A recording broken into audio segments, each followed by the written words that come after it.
నమస్తే, welcome to our channel. నేను సౌజన్య. చంద్రబాబు గారు అలాగే పవన్ కళ్యాణ్ గారు కలిసి మేనిఫెస్టోని విడుదల చేయడం జరిగింది కూటమికి సంబంధించి.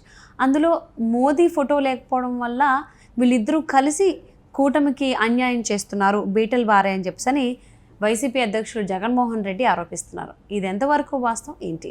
మరి ఈ అంశానికి సంబంధించి మనతో మాట్లాడడానికి, వారి విశ్లేషణని మనతో పంచుకోవడానికి ఈరోజు మనతో పాటు ఉన్నారు senior political analyst Kilari Nagarjuna గారు. వారితో మాట్లాడదాం. నమస్తే నాగార్జున గారు. నమస్తే. వైసీపీ అధ్యక్షులు జగన్మోహన్ రెడ్డి కొన్ని ఆరోపణలు చేస్తారు.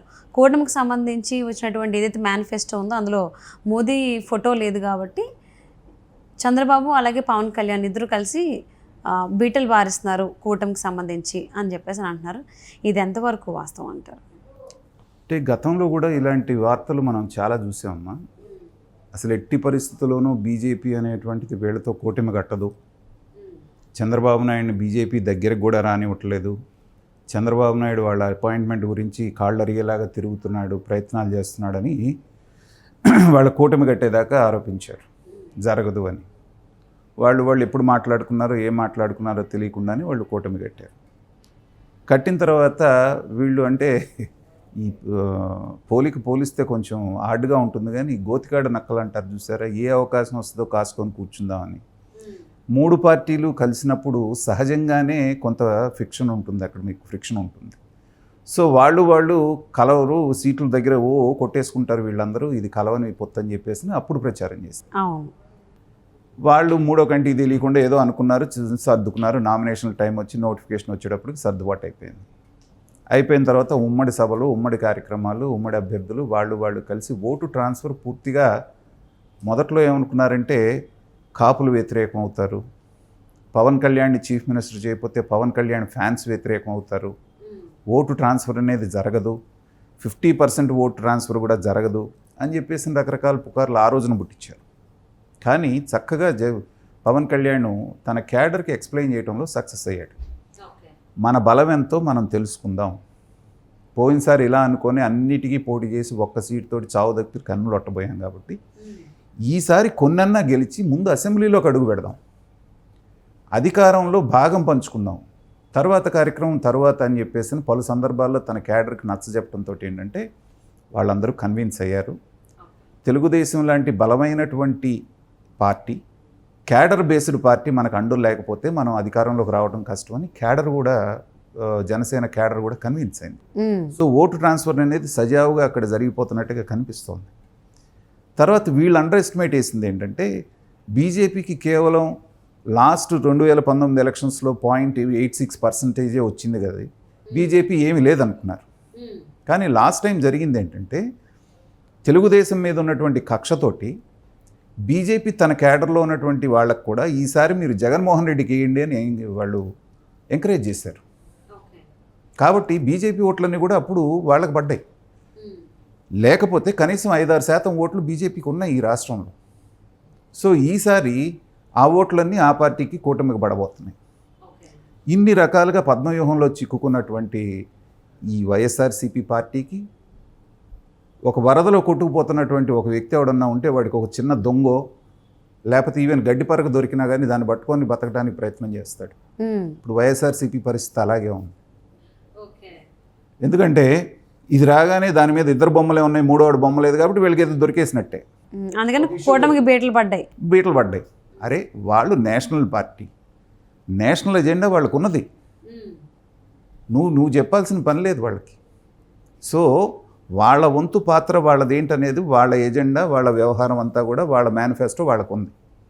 నువ్వు గొప్పగా నేను రైతులకు ఇస్తున్నాను 13,500 రూపాయలు, 14,000 అనేటువంటి రైతు భరోసాలో వాళ్ళిచ్చే 6,000 ఉంది. సో దాన్ని మళ్ళీ రాష్ట్ర మేనిఫెస్టోలోకి తీసుకొచ్చి మేము 6,000 ఇస్తామని వాళ్ళు బెటర్గా.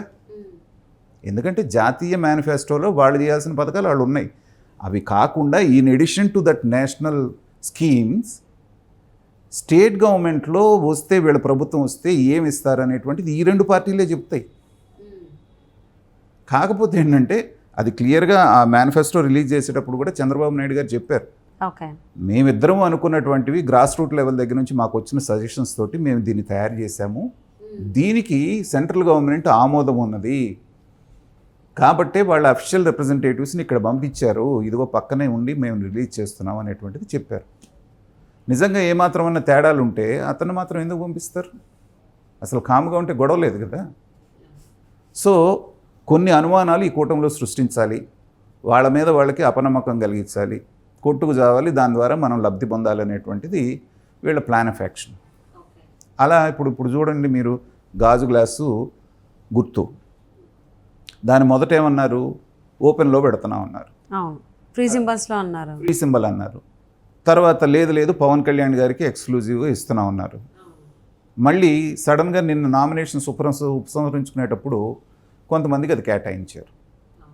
కేటాయించగానే ఆల్రెడీ కొంత గందరగోళం ఈ కూటమిలో వస్తూ ఉంది. అసలు బీజేపీ మన పక్క ఉందా, జగన్ పక్కన ఉన్నారా? అవును, అది కూడా జనసేనకి రెబల్గా వేసిన వాళ్ళు కొంతమందికి ఇచ్చారు ఆ గుర్తు. కాబట్టి బీజేపీ ఏమన్నా డబుల్ గేమ్ ఆడుతుందా అనేటువంటి ఆ ఆలోచన ఈ 2-3 రోజులుగా చర్చ నడుస్తాం.